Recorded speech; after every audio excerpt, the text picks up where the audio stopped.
Thank you so much for your film. I was incredibly moved by it, particularly for its portrayal of the real confusion and complexity of what it can mean to exist between cultures. And I really loved how generations were observed through the film. So from Zed and his parents to his siblings and cousins, his fans and his peers. Zed's relationship with his father, of course, is a linchpin and a very potent reflection on generational trauma, but also of British colonial amnesia. And I wondered whether you could reflect on that for us. I mean, I guess, really appreciate your question because I think it does pick up on some of the layers, in the film. It is on one level very much a kind of personal story, a family story, story about, our desire to live as individuals and the inevitability of the realization that we are all actually a link in a chain.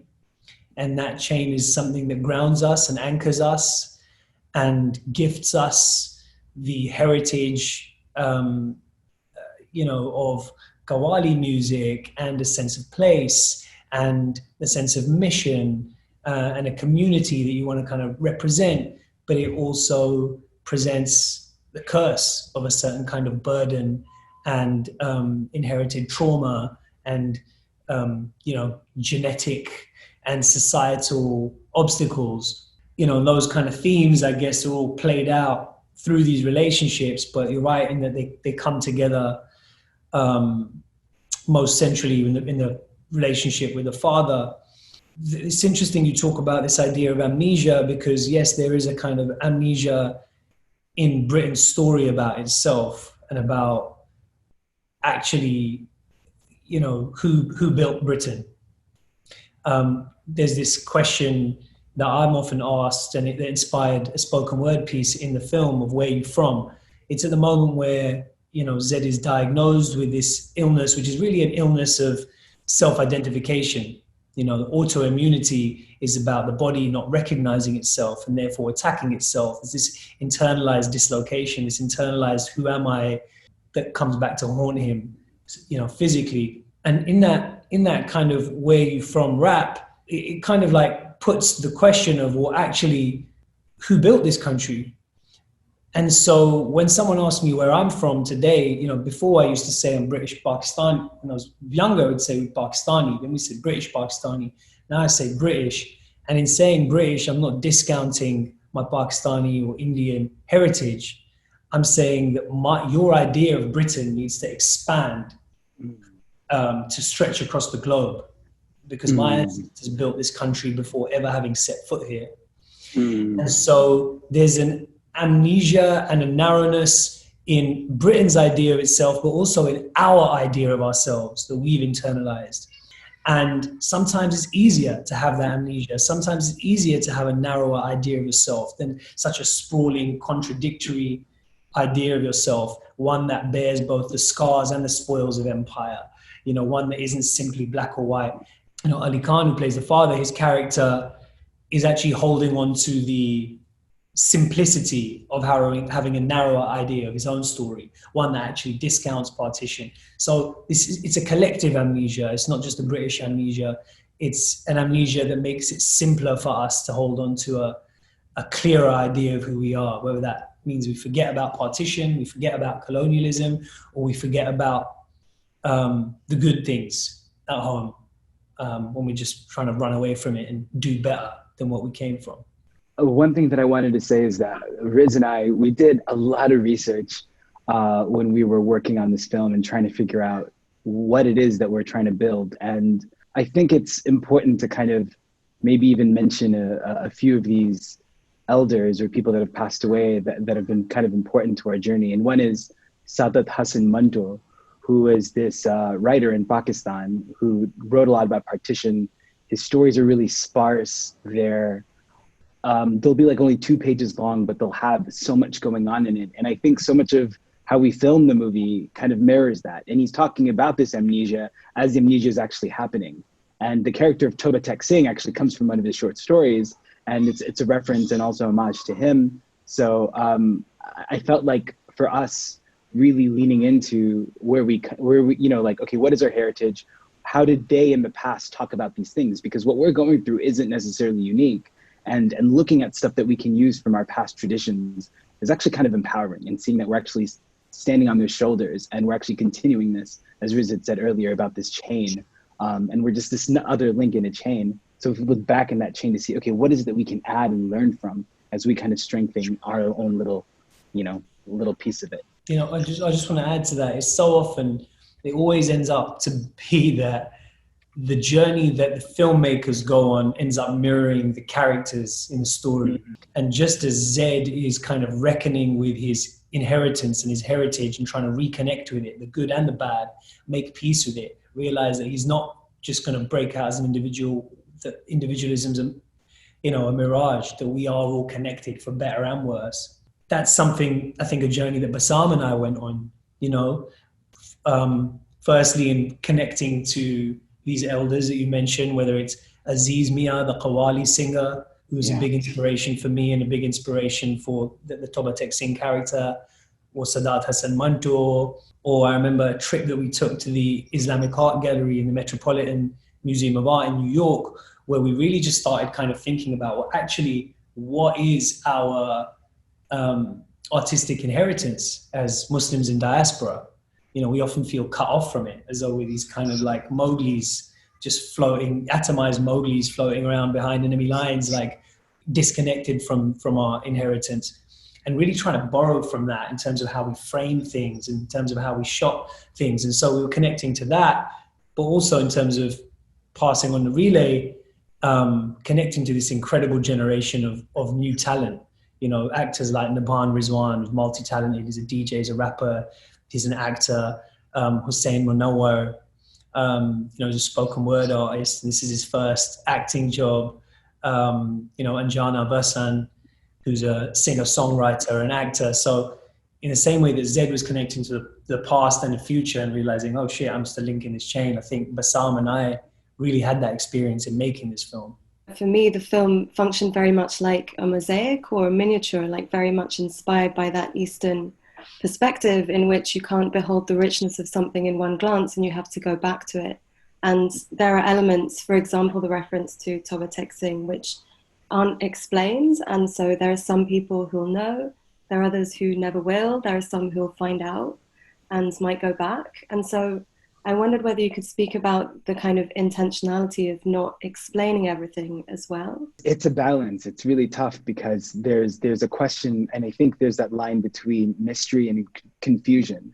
And you always want to, like, as a filmmaker, you want to make sure that it's mystery and it's not confusion, because I think at one point you can lose the audience. The audience is like, all right, I'm out of this. But when you look at some of, like, and I think for us as we were writing this, and I remember Riz would always be like, all right, like, no, but where are you right now? Like, what are you feeling right now? And I think when we were having that conversation, it was like, oh, I have to turn off this white gaze. Because I think so much of the work that I've done in the past, it's always like, oh, what will somebody else say about this? Or like, what will they understand it? But it's like, wait, am I understanding? What am I getting from it?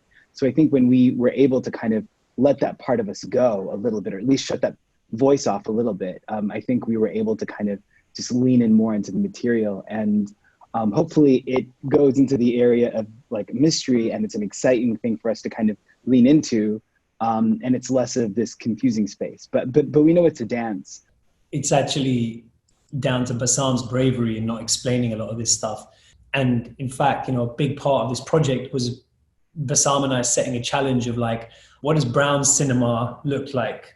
Arthur Jaffa talks about black visual intonation, and Khalil Joseph picks up on that idea, the idea that black cinema, African-American cinema should borrow more from jazz than from kind of, the white gaze of Hollywood. And we kind of asked ourselves, well, what does our cinema look like? Taking the kind of the mongrelized diasporic experience and, setting that forth. So we had this shared palette and this shared mission, but we come at things often from such different points of view. I'm generally kind of like, how do we make it crystal clear and really funny? And Bassam was always like, how do we bury it as much as possible and go for the heart, and it's quite interesting. So hopefully, there are a lot of Easter eggs there for people to pick up on. But I would say it's down to Bassam's boldness and bravery of like, no, I'm not going to explain this. This is in there. It will function on an emotional level. If you want to go and then pick up on the Easter egg and go down the rabbit hole and see what all these references are, you'll find it. But I was often nervous actually at times, going like the kind of the Oxbridge critic in my head, the Guardian columnist who's like turning their nose up at this in my head is going to be confused. And like, you know, there's all these internalized kind of barriers we put up against just free expression. And he kind of was quite punk about that actually. Like, I think something to also say is that this was a deep collaboration, and there were moments where I had to look at Riz to be like, okay, no, this is working. And I remember like there's this moment when we were filming the Gulabmiya scene, the first time we see Tobatek sing. It was in the mosque, and we actually filmed this movie chronologically just to kind of also get me, because coming from documentary, I was quite literal, and I was like, and I think, you know, there were certain things that we wanted to do, and also Riz was losing weight for the role. So we try to do things chronologically. So the film's actually quite social realist in the beginning. And then towards the middle, we start seeing a little bit of the weirdness. So the first time we filmed the weird scene, I see Tobatek Singh, the character, for the first time show up to set. And we're filming this mosque scene, and I make the mosque feel very real. And then this guy shows up, and I like freak the fuck out.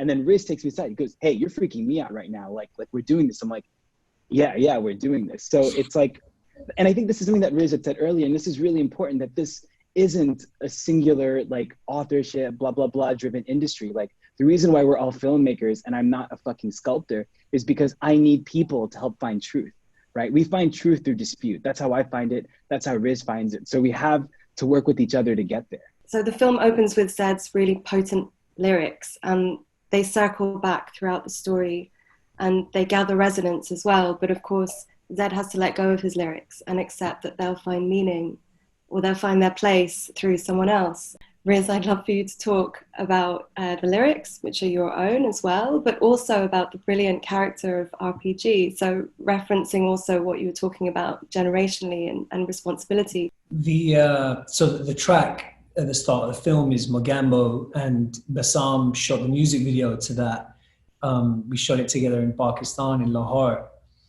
And I guess it's in a way trying to set up the kind of the stakes for Zed as he sees it in his art, that he feels he is representing kind of an endangered species of his people, but actually his drive to represent is actually quite ego driven. And he realizes, you know, as the film continues, that representing from this kind of place, a me kind of place is limited and limiting, and will be limited in its impact, as opposed to kind of recognizing you are this kind of link in a bigger chain. But in terms of the RPG character, there's an idea at the heart of this film, which is about legacy. How, as artists, as humans, how do we kind of leave something behind? How do we cheat death? And there's lots of different ways of doing that, and one of those that's explored is about having kids and about carrying on your bloodline, and another one is about your art living on, the other one's about your success making such an impact that you can kind of, and all of those kind of threads are explored in the film. Just thought it was really important to kind of have this character of RPG for multiple reasons. One is because he represents this next generation, this link in the chain, and will Zed, you know, be big enough to get past his ego and let go, let them be about them. So it's about the message, not the messenger.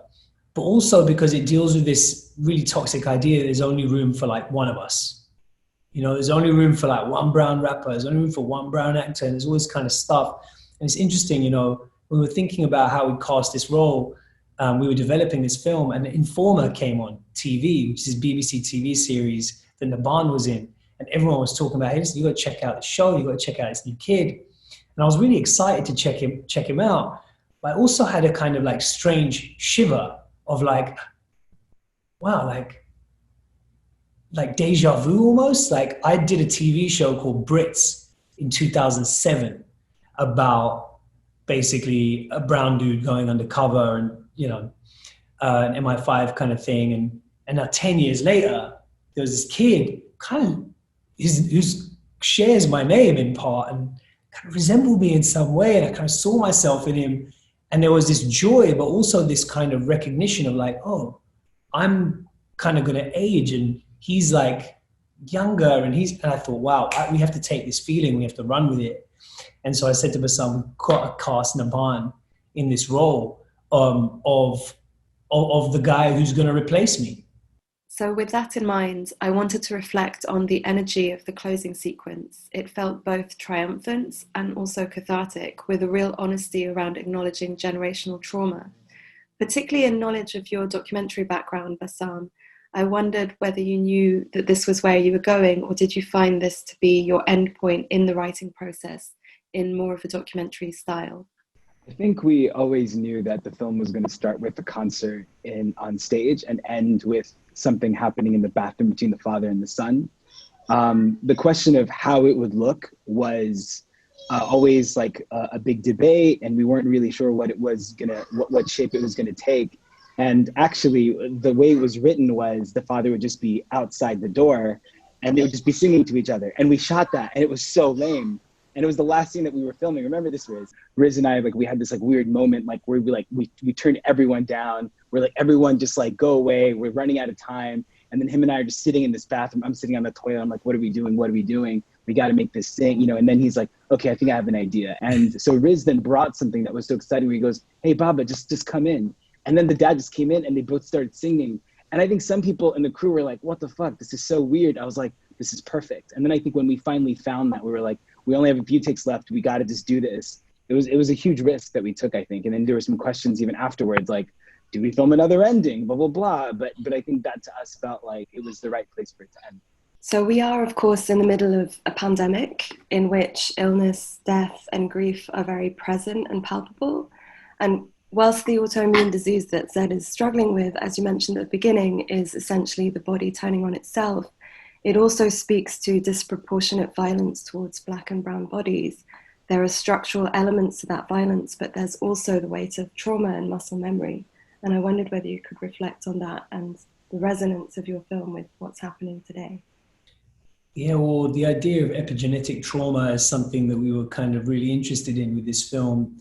And certainly, you know, it's actually kind of interesting when you kind of look at it, like, what is the cause for these higher incidences in, you know, comorbidities and mortalities amongst Black and brown people and people of color, indigenous people? I guess for us, it was more this metaphysical idea, this idea of like internalized self-hatred or rejecting ourselves. You know, this autoimmune condition is the identity crisis played out on a molecular level. You know, in terms of the pandemic and its connection to the film, obviously we made the film a couple of years ago, so this is pre-COVID, but it does strike me that the arc of the film is one that we can all probably relate to in quite a profound way, in that, you know, Zed is this workaholic chasing worldly things, and, you know, he thinks that ambition and his job are absolutely fundamental. And then an unexpected health crisis puts him in a kind of state of lockdown, puts him in a kind of purgatory, which is the hospital. And it's in that hospital that he's forced to reflect on what really matters, which is your health and family. And I think that arc is basically everyone's arc across the pandemic, right? Across this lockdown. And so I think in a weird way that this film is a kind of COVID film, you know, even though it's not about that. I think many people will be able to relate to it on that level. And yeah, our hopes for the film is that it reaches a lot of different people and on a lot of different levels. As you said, like, I think in many ways is a film that's quite hard to put into any one box, just like Zed, just like Bassam and I, just like the complex identities that the film explores. And so our hope is that that is a strength for the film, and that it kind of transcends the pigeonholes that our stories are often placed in. Wonderful. Well, here's to banning all boxes. It was really lovely to talk to you both, and thank you so much for sharing your film.